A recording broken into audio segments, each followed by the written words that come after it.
To respond to the man who held the same position during the Obama administration, currently an economics professor at the University of Chicago's Booth School of Business, fantastic school, by the way, is Austan Goolsbee. Austan, tell us, why should we be discouraged by a good GDP number, which, to listen to some of the commentary today, it's like you want to, take a Prozac. And this is like great news, and so many of these Democrats just they couldn't deal with the positive news for the country or for Trump, which to me seemed very sad.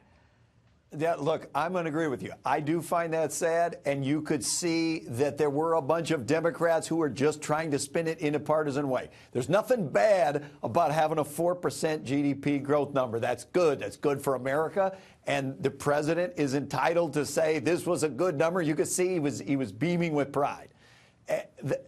The question now is, how can we continue to sustain that? It is worth remembering just last quarter was a pretty mediocre number. So we had around 2%. Now we got 4%. Let's hope we get more 4% and not return to the 2%.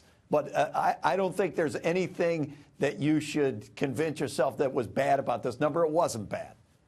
We aren't seeing wages rise as we want, especially with a tight labor market. You would think that wages would begin a real uptick. I agree. That's a problem, yeah, I agree and with that. That's been flatlining for 18 years. We haven't seen real wages increase. We're seeing a lot of bonuses, though, which is nice to see. But people want to make more per year and per hour. As we should. But I go, look, that's the toughest part of the recovery, and it has been true for a long time. It's not like this is just the fault of the Trump administration. It's been a long period that we haven't had enough wage growth for just ordinary workers, right in the middle of the wage distribution, if you want to think about it. Now, that doesn't take away from the GDP today. The GDP today is very good, but I just be a little careful. There are several aspects of the GDP number today that look like they're probably temporary. We're still growing pretty well, but there's just some parts of it that 4% is not. Remember, the increase in trade hasn't really kicked in yet. I mean, when this European deal gets done, I understand NAFTA is going to get done now. My sources are telling me. But if NAFTA gets done, which it looks much more likely now, which I can't even believe I'm saying that, but it does, that's also going to be very positive. I hope you're right. Every day we don't have a trade war is a good day for America. Yeah, I am right on that, and I'll have you back. But let's play. This is something fun that happened this week. Bob Lighthizer, U.S. Trade Rep, was on Capitol Hill, and he was in front of the Senate committee, and, of course, lots of critics on both sides about these tariffs and how we're trying to take on China. This is Brian Schatz, Democrat from Hawaii. Let's watch. First of all, you say the Chinese are clever because they have a 50-year view. We should be clever and have a 2- or 3-year view. That doesn't make any sense to me. I believe that No, I'm saying we're a democracy, and so we take a shorter-term view because we are responsible to our voters periodically. So does that mean that democracies always lose to authoritarian governments? Does that mean the state capital? No, does that mean? Sir, it just means you don't pick stupid fights. If your conclusion is that China taking over all of our technology and the future of our children is a stupid fight, then you are right. We should capitulate.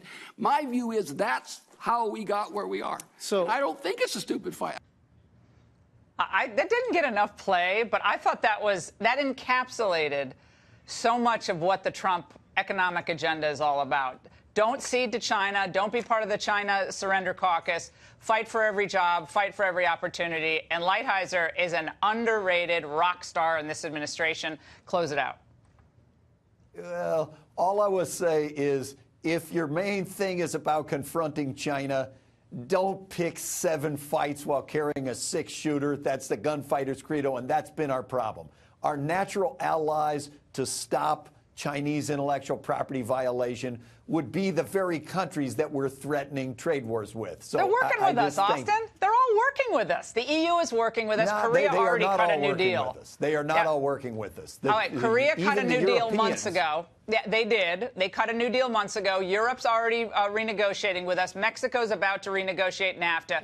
Canada's slowly but surely realizing what this blood has done in steel.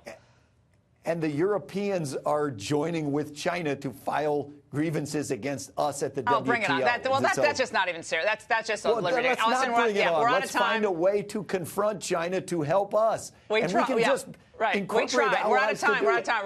We're gonna roll the block here. It's great But to see you Austin, again, Laura. it is great to have you on as always.